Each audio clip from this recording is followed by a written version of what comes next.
This is Sunny and her week 1 recap. Oh my goodness, no. It is not nap time. It is nap time for her right now, so she is a little tired, but hopefully we can get through this video. Right, I woke you up, you were snoozing. So typically with training this week, we try to start with a little bit of play, get the dogs warmed up, engaged with us, and then we jump into training. I'm hopeful that once I show her that I have food, she'll engage with me a little more. Ready? Okay. Yeah, you'll move for cookies, right? These dogs are so food motivated, I love it. So first thing we introduced this week regarding training is going to be what's called our reward marker. Now the reward marker is what we're going to use to capture the moment the puppies offer us a behavior. Right now I'm using a clicker. We will use 2 different types of reward markers, but right now it's the clicker. This week we had to introduce it, so for that I'm doing what's called charging my clicker. I am simply going to click that click and then hand her a piece of food. Now the click is a promise. I'm guaranteeing you that you are going to get a snack. So even in the beginning, if you accidentally click, I still want you to reward her for that while we're building the value of the clicker. What a pick you on. Good job, Lovey. I'm not expecting her to do anything specific when I charge my clicker. I'm also trying not to capture any negative behaviors. Right now she's not doing anything, but if she were to be jumping on you or barking at you or nibbling on you, we definitely don't want to capture those because that's a negative behavior that we're then marking and saying, yes, that's what I want. So try really hard not to click during any negative moments. Next thing I'm going to do is charge what's going to be called our release word. So the release word is what we're going to use to release our puppies from the position they're in. Right now she's in this nice sit. So like we charged the clicker, I'm going to charge that release word. Okay. And just toss that food off to the side. Okay. Good. I'm not tossing the food super far this week. They have little puppy noses that can't find food that easily. Okay. So just a little bit off to the side. As the weeks go on, I'll try to toss it a little further and further. Okay. Good girl. To get her to really move and then come back to me. Next thing I want to do is teach her how to follow a food lure. I'm going to connect her to food in my hand. So connect her, meaning that she's licking it, she wants it. Then I'm going to pull my hand away a little. But I'm staying connected with her the whole time. So I'm not leaving her mouth. If I feel that my hand pulls away too far, I'm going to slow down and re-engage with her. Good girl. The way that I'm holding that food, I want to have a flat palm. Food is in my palm, and I'm going to cover that food with my thumb. This way I can move my hand whatever way. I'm not going to drop my food. And then when I'm ready to feed her, I'll click, move my thumb. She gets the snack. Good girl. All right, we're going to do the same thing, but pair it with her name. Sunny. Good. This is just a small name recognition game. Sunny. Good girl. He's so happy for the kibble. Sunny. Very nice. Another name recognition game, we could use that kibble or that release word. Okay. Sunny. Good. As soon as she's done eating, I want to call her name. My goal is I'm going to capture the moment she turns towards me, immediately show her food so she wants to run over. Okay. Sunny. Good girl. And I'm feeding her as close to me as possible. I don't want to feed her all the way out here because then you're going to build a dog who comes over but sits at a distance from you. So feed her as close as possible. Okay. Oh, that went far. Sunny. Good girl, Lovey. Yeah. smart. Okay, now that you're moving, you're engaged. Can we see if you play with that toy again? What is this? What is this? Will you play? Please?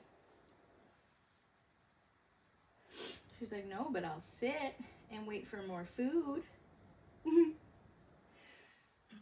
So typically with my toy, I'm just kind of dancing it in front of her, seeing if she wants to pounce on that or bite on that. You're just slipping on the ground. Zero interest in this toy right now. She's very much focused on just wanting to train and get some food. Oh my gosh. Okay, so next thing we'll do is work on our hand targets. Hand target, I really like to use as an engagement exercise. It's also a super fun trick. So as your dog becomes more proficient with this, you could ask for a hand target up here, ask for a hand target down low, behind your back, really make it fun. But for engagement, anytime I go somewhere new with my dog or just somewhere, I get my dog out of the car, I ask for a few hand targets, and then we go about whatever we're doing. This one's also nice as like a little informal recall. So my dog doesn't know the formal recall yet. I might ask my dog for a hand target to come over to me because that's a fun one we've been working on. They love the hand target. So usually they want to offer that. Look at that cute sploot you got going on. Okay, so getting her up, I'm going to show her food the way I did for my food lure. This time though, I am going to disengage my hand. Touch. What was that? Get it. I'm going to keep her a little bit more connected. Touch. Good. She like ran her nose into that one. But my goal is that I disengage and she re-engages by booping her nose onto my palm. Touch. Good. That was much better. Touch. Nice. Make sure that you practice this with both of your hands. Touch. Good girl. Okay. That way your dog will always offer the behavior to both hands. If you only practice with your right, your dog might not offer it with your left hand. So just make sure that you are practicing with both. And then the moment you're clicking is as soon as you feel that nose, re-engage with your palm. Ma'am, are you so tired you're just gonna lay there? All right, to keep her up and moving and get her to a nap sooner, we're gonna just keep going. The next thing I wanna work on is her sit. Okay, so getting her up out of that down, food starts at nose level. Sit. We are coming up and back, coming in with a follow-up cookie. Okay, and then releasing her. That went real far. Can you find it? Good girl. So using my hand to lure her into that position, she's attached to food. I'm coming up and back. As soon as her butt hits the ground, her front paws are on the ground. That is when I'm clicking and feeding. As you saw with that initial one, she did bring her paw up. So I do want to make sure that I wait for that paw to be back on the ground before I click or give her food. Sit. So even though I clicked and that paw came up, I did not give her that food until that paw went back down. Okay. Good girl. Sit. Good. Such a good girl. Wow. Okay. So your follow-up cookies, you do not have to click and feed you feed them, but you don't have to click your follow-up cookies. You are just clicking the initial behavior. So the initial butt on the ground, paws on the ground, follow-up cookies are coming in to build that duration. And then your final cookie is what you're using to say, okay, you're done, you can get out of this position. As you continue to practice this, those follow-up cookies might slow down. You might not come in with as many. But while she's learning, we do come in a little quicker to keep her in that spot before she tries to get up. My love. Why are you so sleepy? And if your dog doesn't want to play, you certainly can take like a small snuggle break. So just kind of taking a pause from training, give her some love. That way, again, we just keep training fun and enjoyable for them. You're gonna go explore? Yeah, what's over in that corner? I'm gonna be a brave puppy? Yeah. You're just slinking around. Oh my gosh. You're really cute, you know? Before I brought her down here, she was up snuggling with her other siblings in a little puppy pile. It was very, very cute. I'm sorry I had to interrupt you. Okay, so the next thing we're gonna work on is gonna be our magic mat. The mat is our stationary behavior. So teaching her this week to want to come over to this, to want to get 4 paws on. We click and feed the initial 4 paws, we build the duration, and then we release her, and we're gonna move the mat to a different spot to again just build her desire and drive to come over to the mat in general.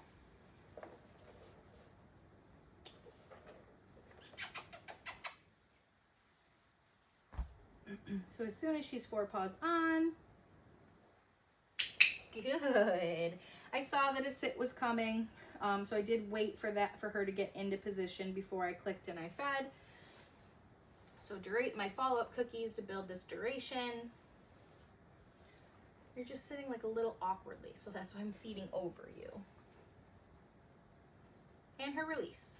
Okay. Pick that mat up. We'll move it to a new spot.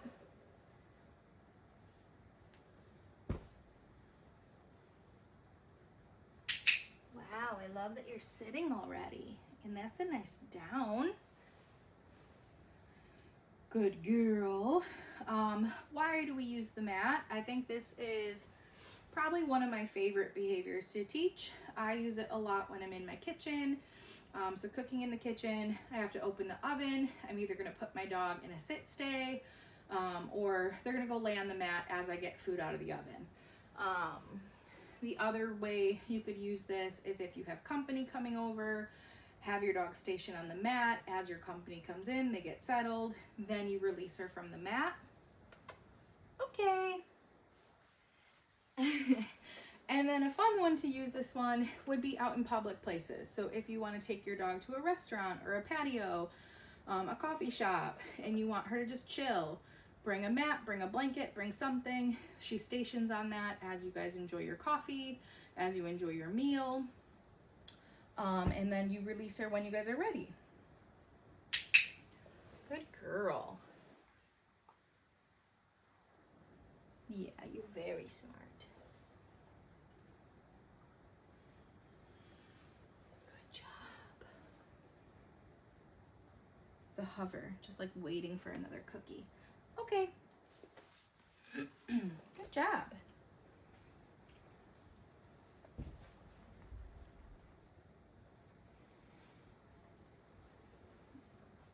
Okay, love. I feel like we're also kind of flying through things with you. So final piece that I want to work on today with her is going to be some body handling. So getting her used to, get your face out of that pouch. Okay. Getting her used to how she might be handled when she goes to the vet, or how she might be handled when she goes to the groomer. Super important that you build these skills now. That way you do have a cooperative puppy that when they need handling, they're not wiggling all over the place. They don't care that you're touching them in a certain way because they've been practicing that type of touch since they were 8 weeks old. So first thing I want to do is charge my reward marker. So for this, I'm going to use a verbal reward marker instead of that click. Yes. Reason I do that at this stage is because I don't want to have my clicker super close to their head where it might startle them. Yes. We're still building that value in the clicker, so I don't want to make it something that's scary because I'm clicking it right next to them. Yes. Also, I only have so many hands. So with certain body handling, you need to use both of your hands where you won't have a clicker. Yes. And be able to handle at the same time. first thing I introduced this week was some baby restraint. Oh, come this way. Good girl. So she's going to be attached to food in my right hand. My left hand will do the handling. I'm going to gently swipe down her back, tuck under her belly. Don't lay down. Yes. Good girl. And just a gentle hand under the tummy. Yes. And she's giving me like a prime example of why we want to teach her that. So when she goes to the vet, she certainly can sit and lay. Yes. But for certain things, she will have to stand. Okay. And being that she will be a larger dog, she might need a gentle hand of support under that tummy. Why are you so far away now? So getting her used to that type of hold now will be important. It also helps me swing her towards me to do the rest of the handling. Okay, so she's attached to food. I'm gonna now swipe, get her standing, and then lift her tail. Yes. Good girl. Yes. Good girl. Okay. Why are we lifting the tail? When she goes to the vet, she will have to have her temperature taken. They do that at the back end, so she will have to have her tail lifted. Also, when she goes to the groomer, they might want to clean up back there.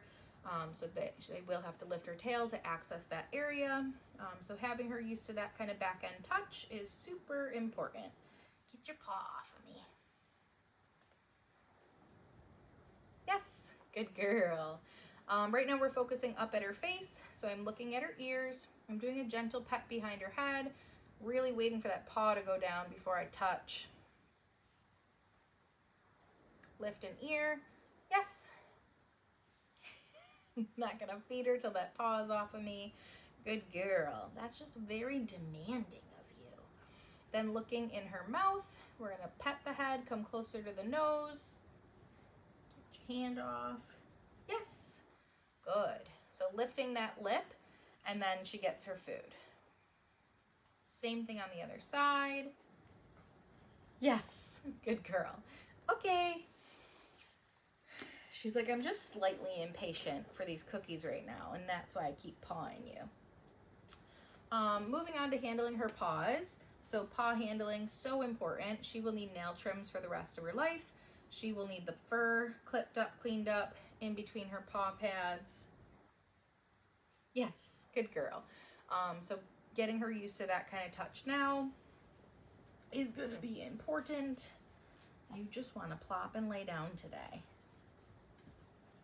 That's fine. Yes.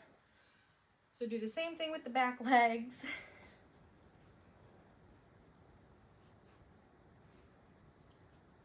Yes. Good girl. Yes. Okay. And right now with the paw handling, we're just introducing the concept of your paws being handled. Realistically, working on like a nail trim for those back paws, it wasn't very conducive to what we might want to do with her wanting to sit, her wanting to kind of slouch. So for her specifically, we might try to work on, once she gets into a down, having her rotate to kind of give us access to those paws. That way you can trim her nails from a down versus standing. Again, especially with her going to be such a bigger dog, it might be nicer on her as well to do nail trims from a down position. Ideally, she has her paws kind of cocked out. That way you have access to both. But things to play with as she gets older. And that is going to be it for Sunny's week 1 recap.